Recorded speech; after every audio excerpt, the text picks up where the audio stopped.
क्या 2025 भारत के न्यायिक इतिहास में एक नए अध्याय की शुरुआत करेगा?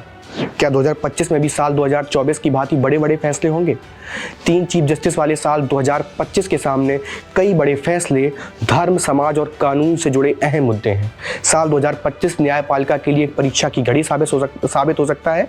यह साल सुप्रीम कोर्ट के लिए भी मौकों भरा होगा। बड़े फैसलों से न्यायिक प्रणाली पर लगने वाले जुडिशल एवेजन या कहें न्यायिक टालमटोल के आरोपों से दूर जाने का मौका भी मिलेगा। चलिए समझते हैं कि इस साल क्या क्या खास होगा और यह आपके जीवन पर कैसे प्रभाव डालेगा। नमस्कार, मैं हूं यश अवस्थी और आप देखना शुरू कर चुके हैं आई नेक्स्ट लाइव। 2025 में 3 चीफ जस्टिस। 2025 में सुप्रीम कोर्ट के इतिहास में दूसरी बार एक साल में 3 चीफ जस्टिस बदलेंगे। मई में जस्टिस संजीव खन्ना का कार्यकाल खत्म होगा। इसके बाद जस्टिस भूषण गवई सिर्फ 194 दिनों के लिए चीफ जस्टिस बनेंगे। फिर नवंबर में जस्टिस सूर्यकांत भारत के मुख्य न्यायाधीश होंगे। इससे पहला ऐसा साल 2002 में हुआ था जब साल भर के अंदर 3 चीफ जस्टिस ने इस पद की शपथ ली थी। बार बार चीफ जस्टिस बदलने से न्यायिक प्रणाली पर क्या प्रभाव पड़ेगा, यह तो आने वाला समय ही बताएगा। अब बात कर लेते हैं उन बड़े मामलों की जिन पर 2025 में सुप्रीम कोर्ट फैसला करेगा। ये मामले फिर से सुप्रीम कोर्ट के सामने कतार में खड़े होंगे। फिर से क्यों कह रहे हैं? क्योंकि पिछले सालों में इन मामलों पर सुनवाई हो चुकी है। क्या है ये मामले? प्लेसेस ऑफ वर्शिप एक्ट 1991 या कहें पूजा स्थल अधिनियम 1991 में पारित इस कानून के तहत 15 अगस्त 1947 की स्थिति को धार्मिक स्थलों की पहचान के लिए आधार बनाया गया है। ज्ञानवापी विवाद, अजमेर आदि इसके उदाहरण हैं। 2024 में इस कानून पर सुनवाई हुई और कोर्ट ने नए मामलों के रजिस्ट्रेशन पर बैन लगा दिया, लेकिन इसे न्यायिक समीक्षा के अधिकार को खत्म करने और धर्मनिरपेक्षता को मजबूत करने के तर्कों पर चुनौती दी गई है। 2025 में सुप्रीम कोर्ट इस कानून की वैधता पर सुनवाई करेगा और बड़े फैसले आने की उम्मीद है। अगला मामला जुड़ा है हिजाब विवाद से। क्या है हिजाब विवाद? क्या हिजाब पहनना व्यक्तिगत स्वतंत्रता और धर्मनिरपेक्षता के खिलाफ है? मुझे भी नहीं पता और आपको भी नहीं पता होगा शायद। अगर पता हो तो कमेंट बॉक्स में जवाब दे दीजिए। दरअसल 2023 में कर्नाटक सरकार द्वारा शैक्षणिक संस्थानों में हिजाब पहनने पर प्रतिबंध के मामले में सुप्रीम कोर्ट ने 2 अलग अलग फैसले दिए।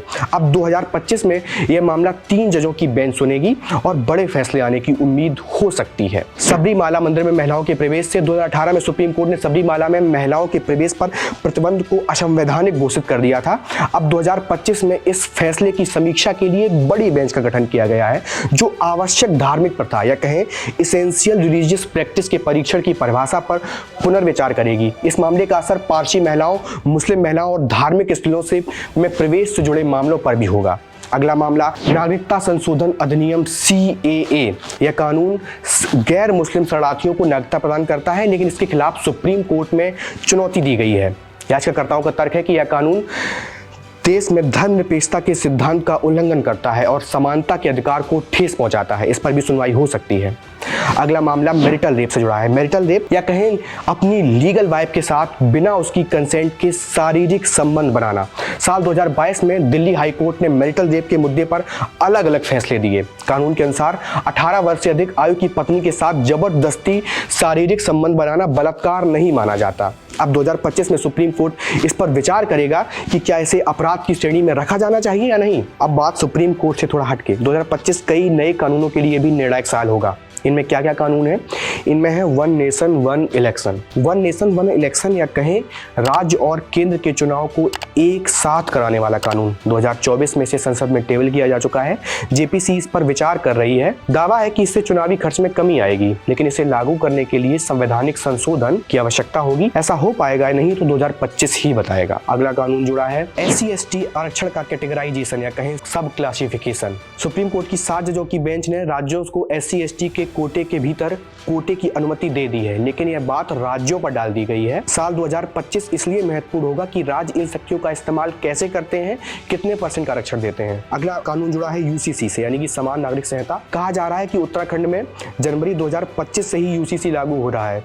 अभी तक नहीं दिख रहा है, लेकिन इनमें लिव इन के रिश्तों के पंजीकरण, महिलाओं को गुजारा भत्ता देने ऐसे प्रावधानों पर विवाद है। 2025 में UCC की न्यायिक समीक्षा में तय होगा कि यह व्यक्तिगत अधिकारों और धार्मिक स्वतंत्रता पर कैसे प्रभाव डालता है। 2025 सिर्फ एक साल नहीं है, ये साल भारत की न्यायपालिका, कानून और लोकतंत्र के लिए मील का पत्थर साबित हो सकता है।